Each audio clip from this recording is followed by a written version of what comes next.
India viewers அனைவருக்கும் வணக்கம். இன்னைக்கு நம்ம நேர்காணல்ல நம்ம கூட இணைந்திருக்கவர் மூத்த பத்திரிகையாளர் மிஸ்டர் பரமேஸ்வரன். வாங்க அவரை வெல்கம் பண்ணிடலாம். வணக்கம் சார். சார் இன்னைக்கு நம்ம இந்தியாவை திரும்பி பார்க்கக்கூடிய ஒரு பெரிய இஷ்யூவாக போயிட்டு இருக்குது, ரொம்ப வைரல் இஷ்யூவாக போயிட்டு இருக்குது நீதிபதி ஹேமா கமிஷன். அதை பற்றி தான். ஸோ அதை பற்றி உங்களோட கருத்துக்களை வந்து பதிவு பண்ணுங்கள் சார். கண்டிப்பாக பதிவு பண்ணி ஆக வேண்டியது. ஏன்னா அதாவது இது வந்து மலையாள சினிமாக்குடைய ஹீரோக்கள், தயாரிப்பாளர்கள், டைரக்டர்கள் இவர்கள் ஒட்டுமொத்தமாக வந்து முக்கால்வாசி பேர் வந்து பாலியல் கொடுமை செய்தவர்கள் அப்படின்னு பல நடிகைகள் அதில் வந்து உங்களுக்கு. ஆனால் அதில் என்ன ஒரு விஷயம்னா வந்து முன்னணி நடிகைகள் அப்படின்னா தான் அங்கே உள்ள புகழ்பெற்ற நடிகைகள் பார்த்திங்கன்னா அந்த தரப்புலேருந்து யாருமே இது வரைக்கும் வந்து புகார் கொடுக்கல. சரிங்க, அதை வந்து நம்ம முதல்ல பார்க்கணும். ஆனால் இந்த ஹேமா கமிஷன் அறிக்கை வெளியாகி 3-4 நாள் கழித்து வந்து அந்த கேரள சினிமாவினுடைய ஒரு மிகப்பெரிய குணச்சித்திர நடிகர் திலகன், மறந்துட்டார் அவர் தமிழ் படங்களில் வந்து சத்திரியனில் நடித்திருப்பார், அப்புறம் மேட்டுக்குடின்னு ஒரு படத்தில் நடிச்சிருப்பார், நல்ல புகழ்பெற்ற குணச்சித்திர நடிகர். அவருடைய பொண்ணு வந்து பகிரங்கமாக குற்றச்சாட்டியிருந்தாங்க. இந்த அறிக்கையே வந்து 400 பக்கம் அறிக்கைன்றது 200 பக்கம் தான் இருக்குது, 220 தான். மிச்ச அறிக்கை வந்து மறைக்கப்பட்டிருக்கு, அந்த அறிக்கையை வந்து கவர்மெண்ட் வெளியிடலை அப்படின்ற மாதிரி முதல் ஒரு அதிர்ச்சி தகவலை வந்து அவருடைய திலகனுடைய பொண்ணு வந்து குற்றம் சுமத்தினாங்க. அதன் பிறகு பார்த்திங்கன்னா ஸ்ரீலேகா மித்ரா, அப்புறம் ரேவதி சம்பத்து, மினு, அப்புறம் ஜோஜான்னு ஒரு நடிகை, இவர்கள் எல்லாமே பார்த்திங்கன்னா வந்து குணச்சித்திர நடிகராக உள்ள ஹீரோயின் அந்தஸ்து கிடையாது இவர்கள் யாரும். அதை நம்ம வந்து பார்க்கணும், ரைட்டுங்களா? இவர்கள் எல்லாம் வந்து ஒவ்வொருத்தருக்கும் ஒவ்வொரு ஆள் நடிகரால், ஒரு இயக்குனரால் பாலியல் துன்புறுத்தலுக்கு ஆளானது, அப்புறம் அட்ஜஸ்ட்மெண்ட்டுக்கு அழைத்தேன்னு சொல்கிறது, சினிமாவில் வந்து அட்ஜஸ்ட்மெண்ட்டுக்கு அழைத்து அந்த படுக்கை பகிர்ந்து கொள்ளும் கலாச்சாரம் இருக்குது அப்படின்றத வட்டவர்த்தனமாக சொல்ல ஆரம்பித்தாங்க. இதில் வந்து என்னென்ன ஒரு பெரிய அதிசயம் பார்த்திங்கன்னா, பார்வதின்னு ஒரு நடிகை, இப்போது நம்ம அதில் தமிழில் ரிலீஸ் ஆன தங்களான் படத்தில் வந்து அந்த கங்கம்மாவா விக்ரம் மனைவி அனுப்பிட்டான். அந்த பொண்ணு மட்டும் பார்த்திங்கன்னா இந்த ஹேமா கமிஷன் அறிக்கைன்றது அதிர்ச்சியாக இருக்குது அப்படின்ற மாதிரி ஒரு தினசில் வந்து அந்த பொண்ணு அது வந்து அந்த அறிக்கையில் சொல்லப்படுற குற்றச்சாட்டுகள், அந்த அறிக்கை சொல்கிற குற்றஞ்சாட்டப்படுற நபர்கள், நடிகர்கள், அந்த அறிக்கை வந்து என்னென்னா 15 பேர் பிடியில் தான் மலையாள சினிமாவே இருக்குது அப்படின்றத அந்த ஹேமா கமிஷன் அறிக்கை வந்து சுட்டி காட்டியிருக்கு. அந்த 15 பேர் அப்படின்றது முக்கியமாக பார்த்திங்கன்னா இன்றைக்கி வரைக்கும் அங்கே வந்து கோல வச்சிக்கிட்டு இருக்கிறது மம்முட்டி, மோகன்லால், அப்புறம் ஒரு முக்கியமான 4 நடிகர்கள், அதன் பிறகு ஒரு சில முன்னணி இயக்குனர்கள், ரைட்டுங்களா? அப்புறம் தயாரிப்பாளர்கள்ன்ற ஒரு 5 பேர், ஒரு 15 பேர் பிடியில் இருக்குது. அவங்க வந்து மாஃபியா கும்பல் அப்படின்னு ஓப்பனாக சொல்லியிருக்கிறாங்க. இந்த பார்வதி மட்டும்தான் வந்து இந்த ஹேமா கமிஷன் அறிக்கை வந்து அதிர்ச்சியாக இருக்குது, இந்த ஹேமா கமிஷன் அறிக்கை குற்றஞ்சாட்டினதுனாலேயே வந்து மலையாள சினிமாவில் இருக்கிற ஹீரோக்கள், தயாரிப்பாளர்கள்லாம் மோசமானவர்கள், அவர் வந்து பாலியல் துன்புறுத்துனாங்க அப்படின்றத நம்புறதுக்கு கடினமாக இருக்குது, இதெல்லாம் மீண்டும் வந்து நம்ம வரணும், மலையாள சினிமா வந்து மீண்டும் புத்தளிச்சு வரணும்னு சொல்லிக்கிட்டு இருக்கு. அந்த பொண்ணு சொல்லி முடித்த மறுநாள் தான் உங்களுக்கு அந்த மேற்குங்காலத்தை சேர்ந்த நடிகை, அதன் பிறகு ரேவதி சம்பத்து நடிகை, இவர்கள் எல்லாம் என்னன்னா வரிசையாக பேரை சொல்லி குற்றஞ்சாட்ட ஆரம்பிச்சிட்டாங்க. இப்போ ஒரு எம்எல்ஏ அவரோட கூட வந்திருக்கு. அதில் வந்து ஜெயசூர்யான்னு ஒரு நடிகர், அவர் கொஞ்சம் அங்கே உள்ள ஃபேமஸான நடிகர். அதன் பிறகு அந்த ஸ்ரீலேகா மித்ரான்ற வந்து வங்காள நடிகை, அவங்க மேற்கு வங்காளம், அங்கேருந்து இங்கே மலையாளத்துக்கு வரும்போது மம்முட்டி படத்தில் ஒரு பாலேரி மாணிக்கம்னு ஒரு படத்தில் அறிமுகப்படுத்தினார். அந்த டைரக்டர் வந்து ரஞ்சித்னு ஒருத்தர், அவர் வந்து இப்போ வந்து கேரள சினிமா அகாடமியினுடைய தலைவராக இருக்கார், புகழோட டைரக்டர். அவர் வந்து என்னை வந்து ஷூட்டிங் முதல் நாளே வந்து என்னை வந்து படுக்கை அழைச்சாரு தான் நாளிலிருந்து அடுத்தடுத்து உங்களுக்கு சான்ஸ் வரும்னு சொன்னார். நான் அதை வந்து புறக்கணிச்சிட்டு வெளியே வந்துட்டேன் அப்படி மாதிரி. அதேமாதிரி இன்னொரு நடிகை பார்த்திங்கன்னா, அங்கே உள்ள நடிகர் சங்கம் அம்மான்ற பேரில் இருக்கு, ஆர்டிஸ்ட் ஆஃப் மலையாள மூவி அசோசியேஷன் அப்படின்றது. அந்த சங்கத்தில் வந்து பதிவு பண்ணணும்னா உங்களுக்கு ஒரு 3 படம் நடிச்சிருக்கணும். 4வது படத்துக்கு பிறகு தான் அந்த சங்கத்தினுடைய உறுப்பினராக பதிவு பண்ணுவோம். அப்படி ஒரு சங்க விதி இருக்குது. அது எல்லா சங்கங்களையும் சில விதிகள் வச்சுருப்பாங்க. அப்போ அந்த சங்கத்தினுடைய விதி பிரகாரம் நான் 6 படம் நடித்தவங்க கூட அந்த சங்கத்தில் இருந்த ஒரு பொறுப்பில் இருந்த ஒரு நடிகர் வந்து என்னைய வந்து அந்த நடிகர் சங்க உறுப்பினராக வந்து ஆக்க விடாமல் பண்ணார். ஏன்னா நடிகர் சங்க உறுப்பினராகணும்னா என்னை வந்து நீங்கள் கவனிக்கணும் தனிப்பட்ட முறையில் அப்படின்னாரு. நான் அதுக்கு உடன்படலை அப்படின்ற மாதிரி ஒரு நடிகை. அதன் பிறகு இன்னொரு நடிகை வந்து பார்த்தீங்கன்னா முகேஷ் அப்படின்னு ஒரு நடிகர். அவருக்கு ப்ளஸ் வந்து இப்போ ஆளுங்கட்சியாக இருக்கிற மார்க்சிஸ்ட் கம்யூனிஸ்ட் கட்சியினுடைய எம்எல்ஏ வேற அவர் யாருன்னு கேட்டிங்கன்னா சரிதாவினுடைய கணவர், முன்னாள் நடிகை சரிதாவுடைய கணவர்.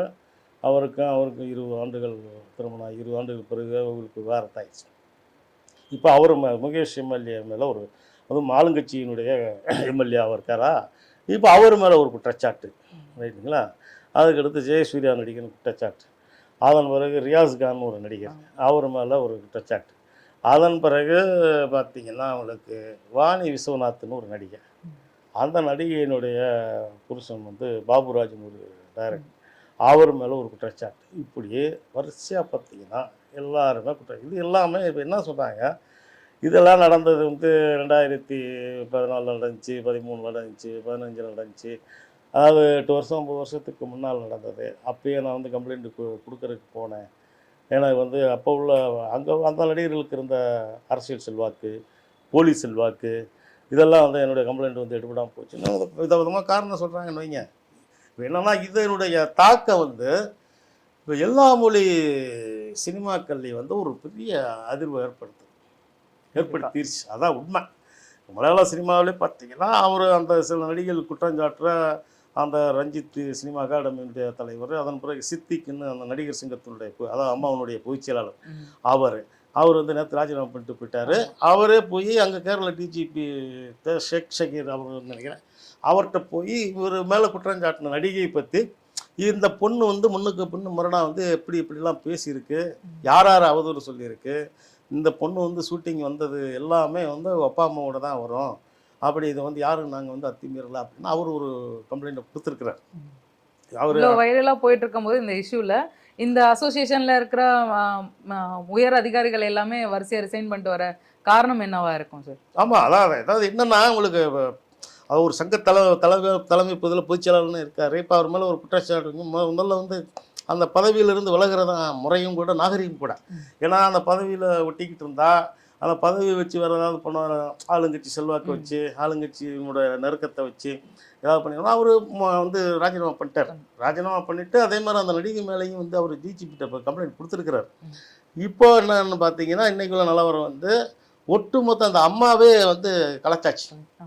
அதில் வந்து மோகன்லால், மம்முட்டி, திலீப்பு, நிறையா முன்னணி நடிகர்கள் எல்லாருமே இருக்காங்க இல்லையா. இப்போது அங்கே வந்து அந்த அம்மான்ற அமைப்பு டோட்டலாக சோழி முடிச்சு போச்சு, எல்லாருமே வெளியாச்சு. சங்கத்தை கலைஞடான்னு நம்ம வடிவேலு சொன்ன மாதிரி உடனடியாக சங்கத்தை கலைஞடா அப்படின்னு கைப்புள்ள சங்கத்தை கலைஞடா அந்த மாதிரி இப்போ கைப்புள்ள சங்கம் மாதிரி அது அங்கே கலைஞ்சி போச்சு. இது எதுக்கு இப்போ நம்ம சொல்ல வரோம்னா, பொதுவாக வந்து சினிமாவில் வந்து இந்த இருட்டு வேலைகள் இருக்கு இல்லையா, திரைக்கு பின்னால் நடக்கும் இருட்டு வேலைகள், அது இல்லவே இல்லை அப்படின்றது அடித்து சத்தியம் பண்ணி சொல்கிற ஆட்கள் இன்றைக்கு வரைக்கும் இருக்காங்க. அது இதே வந்து பார்த்தீங்கன்னா இப்போ குற்றஞ்சாட்டுற நடிகைகளே நீங்கள் வந்து மோஸ்ட்லி வந்து பாப்புலரான நடிகை கிடையாது. இதெல்லாம் வந்து கரெக்ட் ஆர்டிஸ்ட்டு, செகண்ட் ஹீரோயின், இந்த லெவலில் உள்ள நடிகைகள் தான், ரைட்டுங்களா. இப்போ இவர்களுக்கு நோக்கம் என்னவாக இருக்க முடியும்? நீங்கள் நல்லா இதை யோசிச்சு பார்த்தீங்கன்னா பெரிய ஹீரோயின்கள் வந்து இதுவரைக்கும் வந்து எந்த நடிகர்கள் மேலேயோ எந்த தயாரிப்பாளர் மேலேயோ எந்த இயக்குனர் மேலேயோ வந்து குற்றஞ்சாட்டினது கிடையாது. ஒரே ஒரு பொண்ணு மட்டும் உங்களுக்கு இந்தியில் வந்து நானா படேகர் மேலே ஒரு ஹீரோயின் வந்து நீத்து சந்திரான்னு ஒரு ஹீரோயின், அது வந்து பார்த்திங்கன்னா அது 15-20 வருஷங்களுக்கு முன்னால் அது ஒரு மராட்டிய மொழி சினிமாவில் நடிக்கும்போது நானா படேகர் வந்து எனக்கு வந்து இன்டர்வியூ கொடுத்தாரு அப்படி சொல்லிச்சு, ரைட்டுங்களா. இது வந்து எப்பயுமே நீங்கள் ஒரு சம்பவம், இப்போ நான் ஒரு விஷயம் பார்க்குறேன், எனக்கு ஒரு விஷயம் பாதிப்பு ஏற்படுது, இல்லை உங்களுக்கு ஒரு விஷயம் பாதிப்பு இருக்குது, எதுவாக இருக்கட்டும், அப்படி உடனடியாக அதற்கு வந்து முடிவு தேடி போகிறதான் உங்களுடைய சாமர்த்தியம், உங்களுடைய புத்திசாலித்தனம்.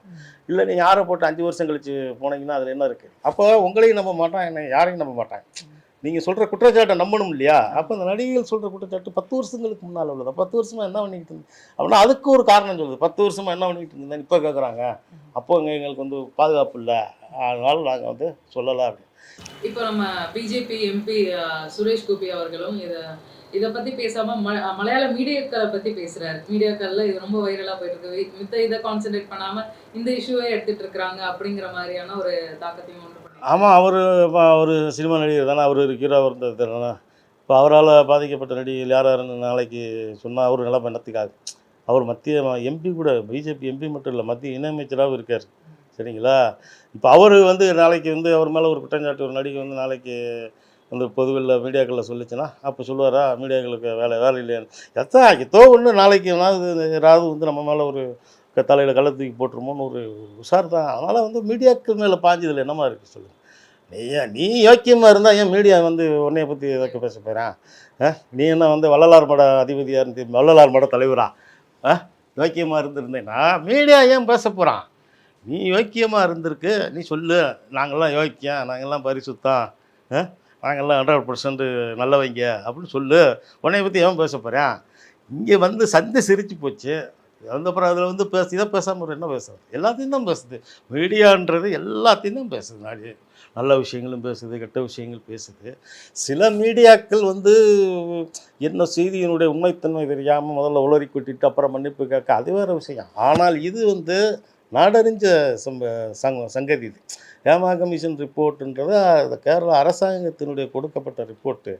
அதன் அடிப்படையில் தான் நாளைக்கே கூட பல முகம் தெரிந்த நடிகைகள் கூட வெளியே வந்து பெரிய ஹீரோக்கள் என்று சொல்லப்படுற மம்முட்டி, மேகல்நாள் மேலே குற்றச்சாட்டு. ஜெயசூர்யா, முகேஷ் வரைக்கும் வந்தாச்சு, எல்லாரும் வந்தாச்சு.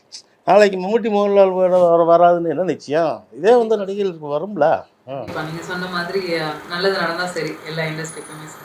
ரொம்ப நேரம் வந்து பகிர்ந்ததுக்கு ரொம்ப நன்றி சார். நன்றி.